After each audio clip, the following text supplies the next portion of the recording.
How it does that? Preparing to live stream the meeting. Sometimes it does this, and we're already live streaming. Let's check. Okay. And now, all righty, we are live.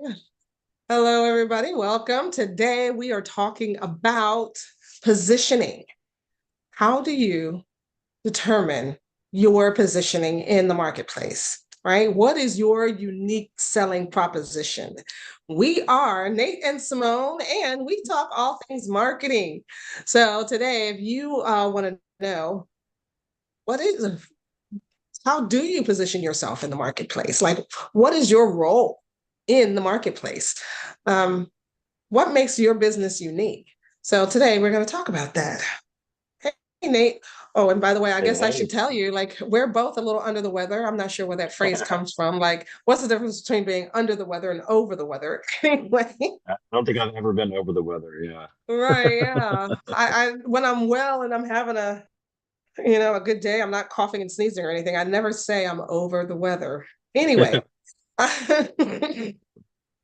um, so both Nate and I have like voice issues because well, I've been wrestling with a cold for the past week or so, and I'm just getting and mine, so yeah. yeah, I apologize. I think I sent it to Through the Indianapolis, airwaves, Indiana.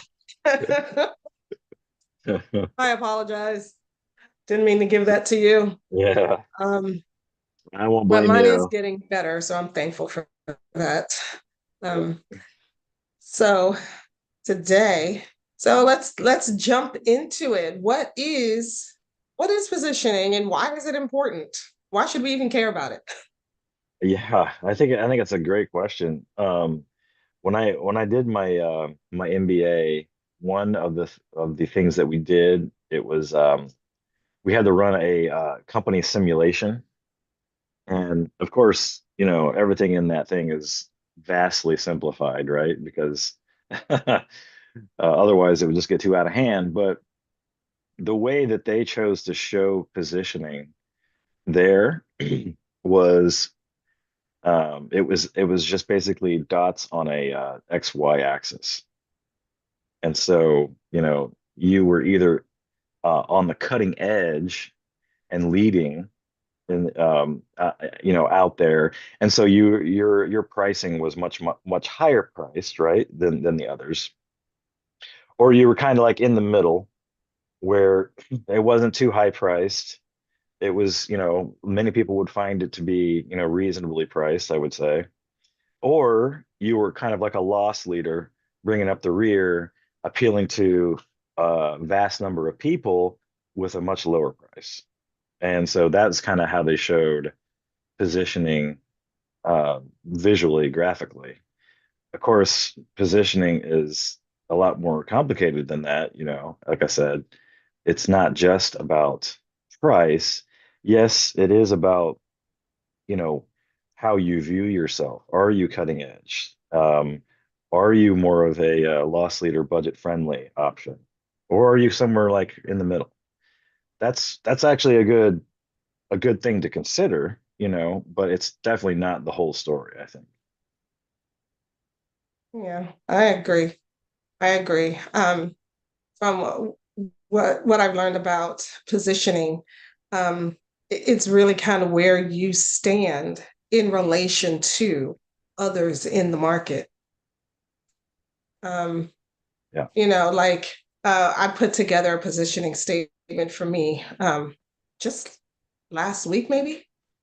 And I said it this way: while others are teaching you, or while others talk about automation in for just your attraction and nurturing leads, I teach you how to automate your entire client life cycle from attraction to raving fan so that you can create that predictable revenue in your business, right? There's a difference between where I am versus other coaches in the space. Nice. Yeah. my positioning is built around, in contrast to what I see as the marketing industrial complex. Um, Not my term, I didn't coin that, but I'd say it's aptly, used here, I think, because so many marketers, agencies, what have you, digital marketers, whatever you they call themselves, are selling a tactic first approach. They're they're only selling, websites. Everybody needs a website. Or they're only selling SEO. Everybody needs SEO, regardless of what the business's you know, uh, objectives are and where the business is and what really might truly help the business. So my positioning is in contrast to that because I start from a strategy first approach. My thing is you need to start with a strategy tied to the business's goals and go from there because as they say, um, prescription without diagnosis is malpractice, right? And so really need to fully understand what's going on in the business before you can um, write a prescription for something, which is what so many marketers and digital marketers, whatever, what have you, are doing, right? They're saying right from the start, SEO is what you need. Right from the start, digital ads, that's what you need, without really looking into it. So that's my positioning. I'm in contrast to that situation. Right, exactly. So like your positioning is really like where you stand in the marketplace, like where do you fall among everybody else in your space, Yeah, and right? it's important to note that Mhm. you are against something else. Mhm. Yeah, it's so. I worked for a company prior to doing what I'm doing now. They've been around for more than 120 years, and the pretty much their positioning is we have the highest quality products at the lowest possible price. So that's but that's not really position, you know. That is what people uh think of first, I think. That's probably the most common things that people think of. Well, this is what we're offering. This is what makes us different, but everybody says this. This is what the thing is. And unique selling proposition and positioning is about being unique and saying something that other people aren't saying, and putting yourself up against, what everybody else is doing. Yeah, absolutely. So, um, so then when it comes to our unique selling proposition or our positioning, it's all related to our branding, isn't it? So help us figure out like what our positioning is. Um, would it be helpful to determine like what is our brand? What's our identity? What unique thing do we promise that maybe others don't promise as part of their brand? What's our value? What makes us completely and totally unique from other people in the space, right? Yeah, So this positioning really kind of is wrapped up in that brand message, isn't it? absolutely, absolutely. And just to kind of illustrate a point here, Patagonia, if you're familiar with that little company, um, their brand value is all about their commitment to the environment, sustainability, and activism, right? Like they're inseparable. You know that that's what Patagonia is about. Um, and that is what they contribute to the, not only to their customers, but like the community that they live in, right? And it's all about eco-friendly practices. They're sourcing responsibly produced materials for um, all of their pieces that they sell, right? all of their products. They are meticulous about maintaining records on their supply chain and supporting grassroots environmental organizations. And they're real truly dedicated to the planet, you know.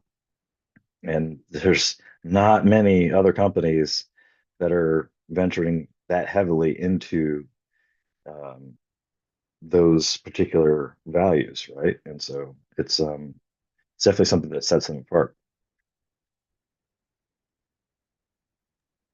Yeah, absolutely. So, so would you say that as you're coming up with your brand identity and your value and all that, would you say that um, what what your identity is, it can't be something that somebody else, like if they were to say the opposite, it would sound utterly ridiculous, right? You know, you can't say, well, um, like if my positioning was I have the lowest prices around, like nobody's gonna take the opposite position and we have Right. the highest prices around, like for the exact same thing. I mean, Yeah. so it needs to be something that's unique, but not like so odd if the other person takes the opposite view. Yeah. Yeah. Exactly. I guess going along with that line of logic, though, I really doubt that there are companies that say that they're in business to destroy the planet. So, yeah. That's true. That's true. So you can take that positioning of we're here to like in everything that we do, we help the planet. Like nobody else is gonna be like, well, everything that we do destroys the planet, right? No. Yeah. So then that's good positioning then. It sets you Yeah. apart and nobody's gonna take the opposite view and be, Oh, I gotcha. I gotcha. Yeah, that makes sense. yeah, If it would yeah. seem absurd to say the opposite, then that's a good position. Yeah. Okay. Exactly. All right. Gotcha. Exactly. So, Uh, I guess something to ask yourself is, what does your business do that makes your lives easier, simpler, or better? And that becomes your value, at least.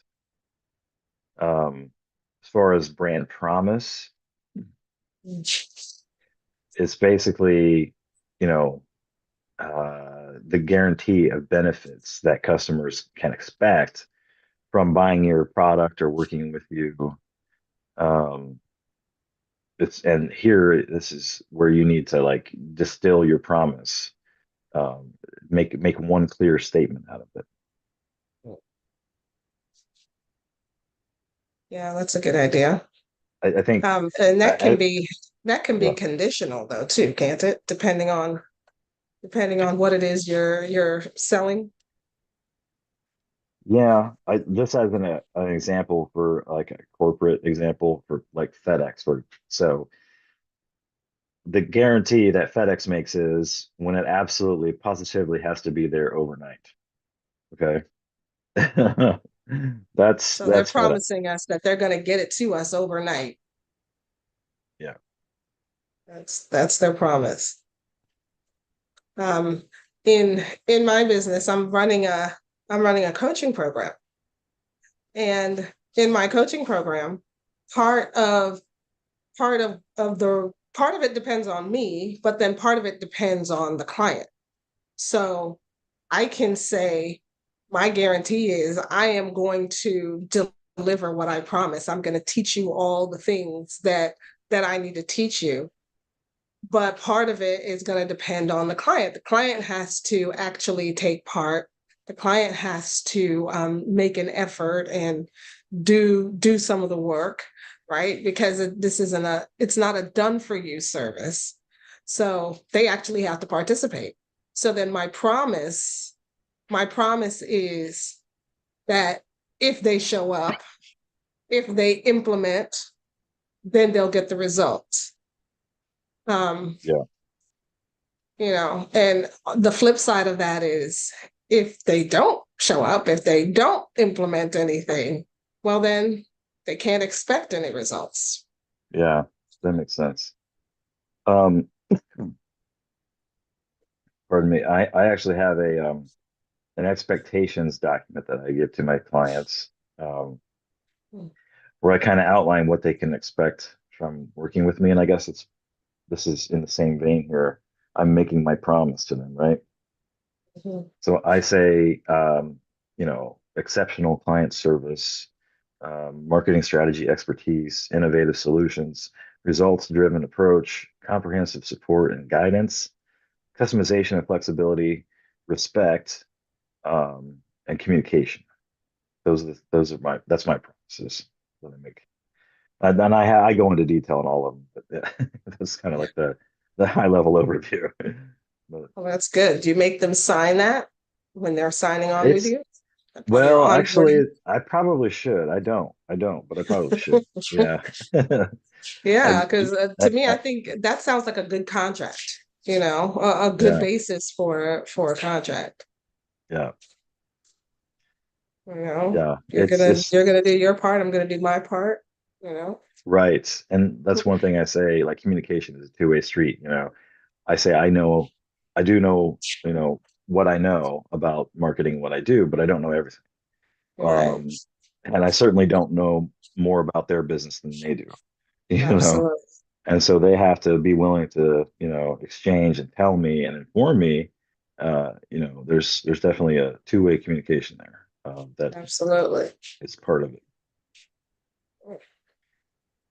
Absolutely.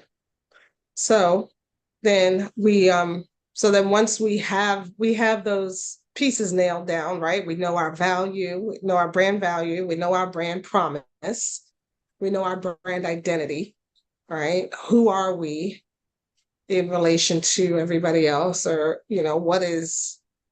what's our unique identity? Yeah, I Um, think like Apple, for example, uh, mhm, they have a very strong identity. I would say, um, they're all about being innovative and sleek, right. like really, really attentive to the design and the way things, like the interaction with the human and their products. It's really, really amazing. That's what they've kind of set them. That is Apple. Like you Yeah. cannot separate Apple and the design of their products. Like they're very, very much about that. Um, McDonald's also has a very strong brand identity. Yeah.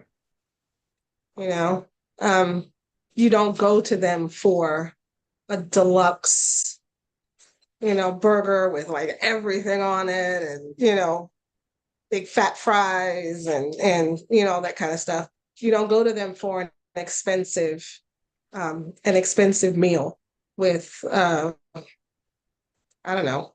I'm not a meat eater, but like, the top of the line beef products or whatever, right? That's not what you go to McDonald's for. You go to them for cheap and fast. Yeah.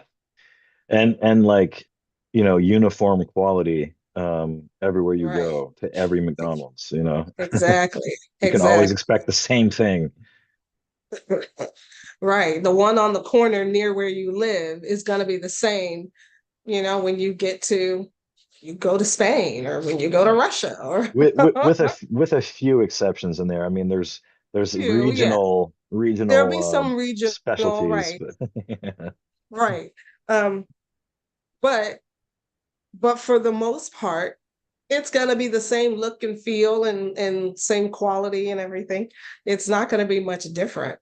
They have a process and they follow it everywhere Yep, you go. exactly.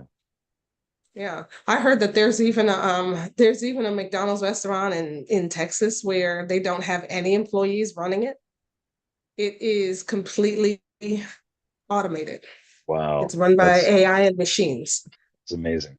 simply because their system is so dialed in Yeah, that they don't need humans to run it really. The machines can run it because it's the same thing. It's yeah, like a factory Wow. line process. They're not even in the kitchen. There's no humans in the kitchen, even. Apparently not, no. Wow, that's I something. mean, I imagine that they have somebody to, maybe somebody comes in every day, opens the boxes, dumps all of the burgers into a machine or something, dumps all the fries into a particular machine or something like that, right? And you just kind of get it going, and then let the machines take over from there. They I might have remember a situation like that. I remember the first time I saw one of the automated kiosks where you could input your order in an airport, um, traveling somewhere, and now they're in my hometown. Like there's there's no reason for that. There's people working in there. I don't. I guess maybe it's for the times when they have high traffic inside, or I don't know. But it Mm. seems I don't know. Well, as a company, I guess they want to get rid of the lunch Sign of breaks things. and the coffee Yeah, breaks and the cigarette breaks yeah, and the shift yeah, changes and all of that. And so they let the machines run it, yeah. you know? Um, and for a business, it's cost effective and it boosts their profits, right? Yeah, yeah. For an employee, it's not great because now you're out of a job, right? Mm. So I always tell people that if you're afraid of AI replacing you, learn how to run and use AI, because Yeah. then you're not being replaced. The AI is not replacing you. You're using Yeah. AI to They replace s- what you do, what you used to do, right? they still need humans to run the AIs. Exactly, right? It's artificial intelligence. It still needs human intelligence. It still needs real intelligence to actually work. Yep. So, I mean, it's a big help, but but yeah, it still needs human intelligence. It can't do everything on its own. Not yet, anyway. No. Right. So then how do we, now that we've decided like what our branding is, what our brand promise is, our identity and the value, then where do we go from there? How do we reinforce it in the marketplace? Yeah. So we get into the actions to take here. Mhm. And um, the first thing is to make sure that everybody internally is aligned.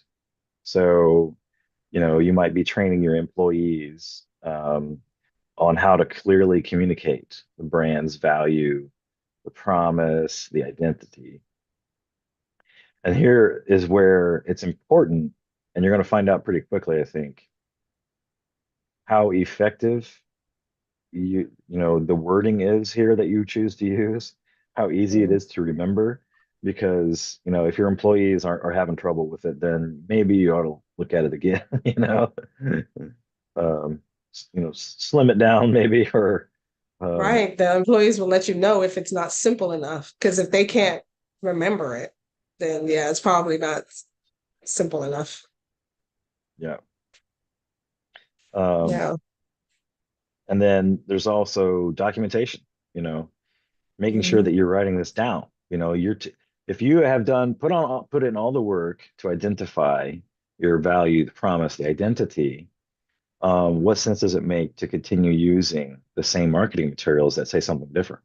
You know, do you need to Right. update your website, all your flyers, anything that is used to represent you and your company, out there in Right. the public? Your advertising, all of your marketing materials, like everything.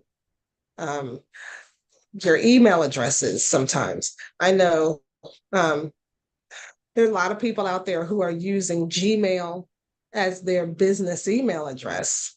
And I'm thinking that's letting everybody know that Apple has great email service, but that is not sharing to the rest of the world that your brand is super important to you and that they should be coming to your website and looking at your stuff. It's, you know, Yeah. Yeah. it doesn't really, it kind of lets everybody know that, well, it gives off an air of unprofessional or new, like you're brand new, like you're not really solid on your feet with your business, Yeah. you Seems know. less established, right? Yeah, it seems less established. Exactly. Yeah. Exactly. And but for me, like I see a Gmail email coming in, it goes to spam 90% of the time. Like I just like nope, spam. Like I don't care what it says, you know, because it's too easy to set up a Gmail account. Therefore, It it, is. it's super easy for someone to set it up and create, mass email campaigns that will take you down a dark hole of, you know, getting hacked or something. Who knows? Yeah, Um, true. yeah, low trust level, I would say. Mhm. That's true. I actually know of somebody who they use Gmail addresses. Like you can buy aged Gmail addresses for use for cold email campaigns. But they say those aren't really good for if you're doing B2B um, marketing. Those are good for if you are reaching out to consumers. Mm. It's okay to use I wouldn't say it's okay, but it's less risky if you're reaching out to consumers using Mm. an aged Gmail address. Interesting. Pretty interesting. Yeah. So Yeah. if you're wanting to really reinforce your branding, your positioning, your messaging, make sure everything points to that messaging, right? Don't let um old messages just be out there in the world that you don't have control over. Like change your advertising, change your flyers, change your billboards, change the covers on your LinkedIn profile and your Facebook profiles, and change your bio.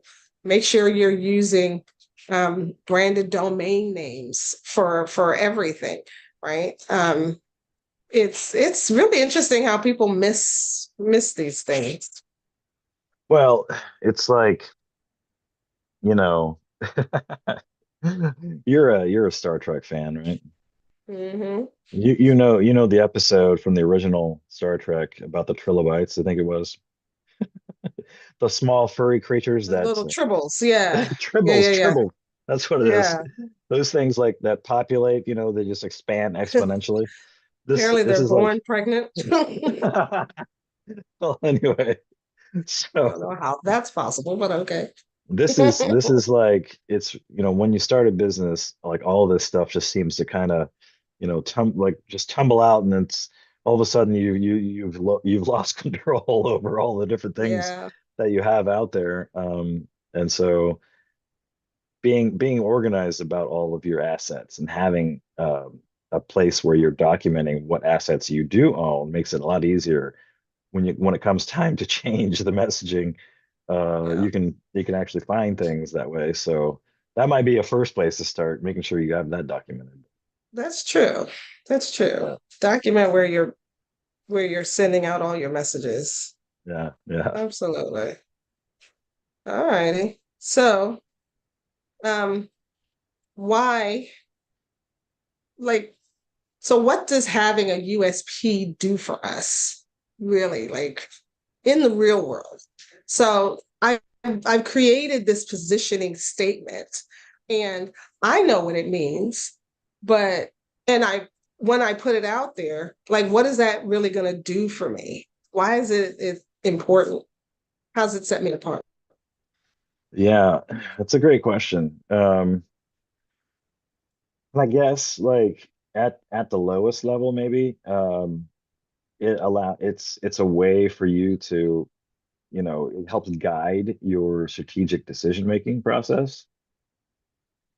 If you have thought through what makes you unique, then it becomes that much easier when it comes to, making decisions. You know that if my position is A, then that means I'm up against B.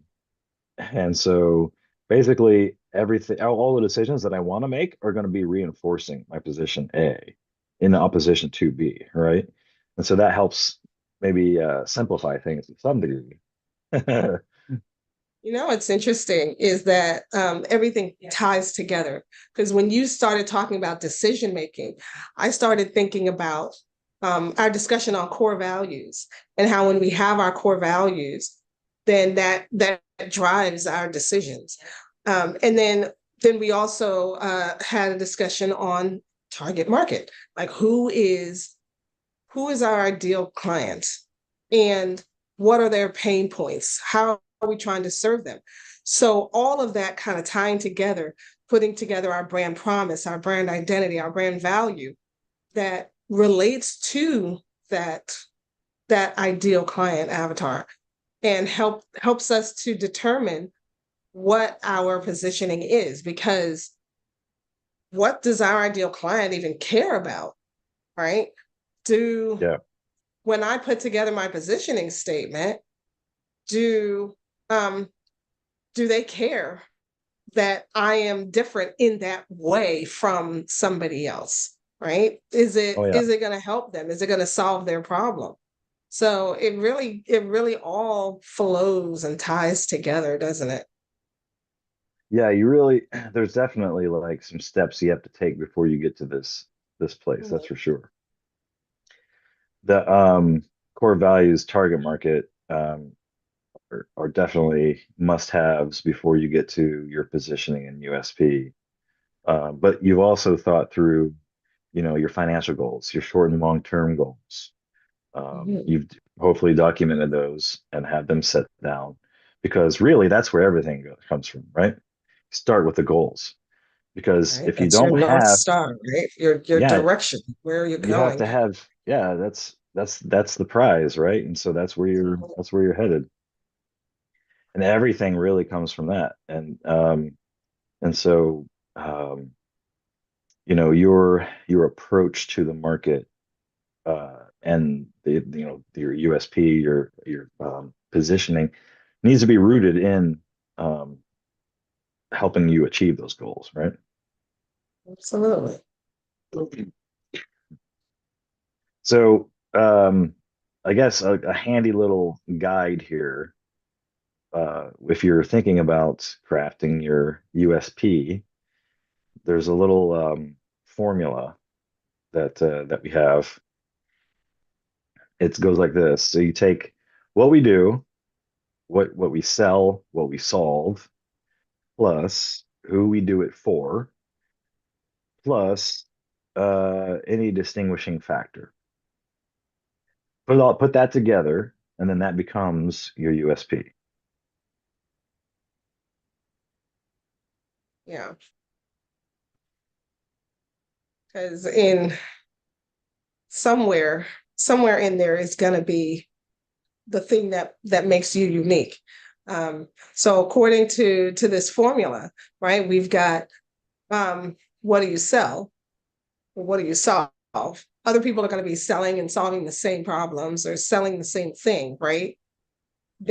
Other people may have the same audience, the same ideal client, but then you're going to have something about you that's different, that's going to distinguish you and set you apart from others in the same space in your market, whether it's your personality, how you serve your clients, whether it's some unique, maybe you have an invention, a special tool that you use that makes the process faster, or makes it easier.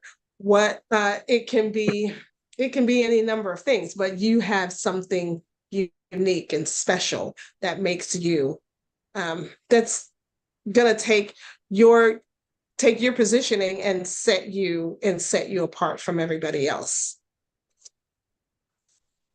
Absolutely. So, And um, what that ends up being, is up to you. And it's determined based on the work that you've put in, right? absolutely. And so hopefully you haven't slacked on the rest of it. So- No slackers over here. Mhm. yeah. So like just as an example, um, a client of mine recently, we came up with here's the USP that we come up with. Mm. And this still needs some refining, and and that's another point to make. Like this is a work in progress. It's a living thing, and it can change over time. Just be aware and be conscious that if you're going to be changing things too drastically, substantially, then that means you're going to have to update all your marketing materials. So just caveat emptor right there.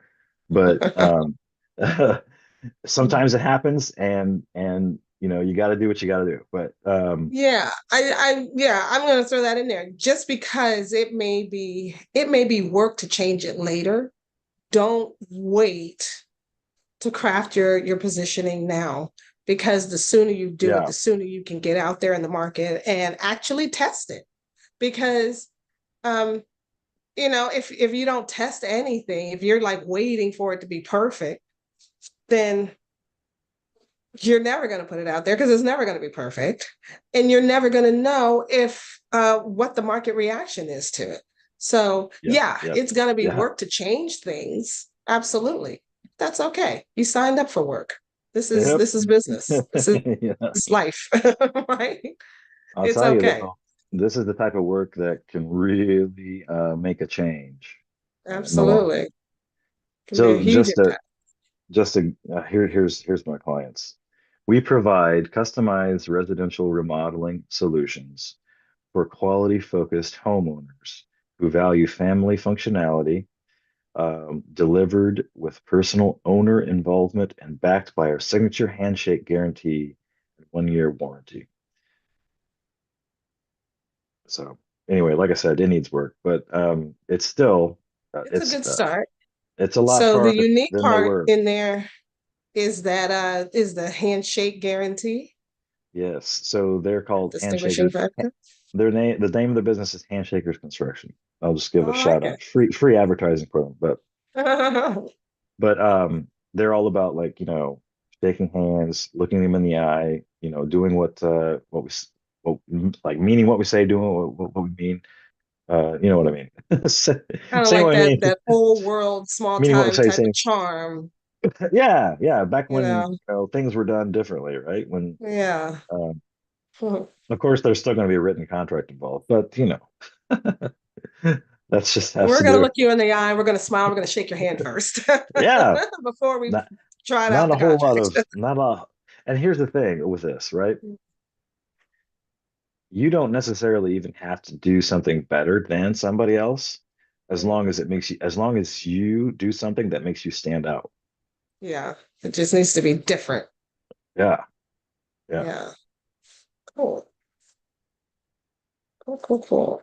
All right. So what are our takeaways? Well,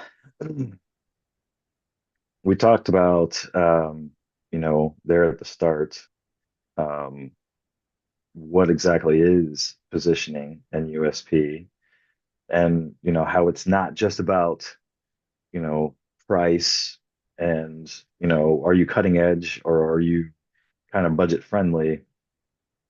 There's more there. You're setting yourself up against a different position, right?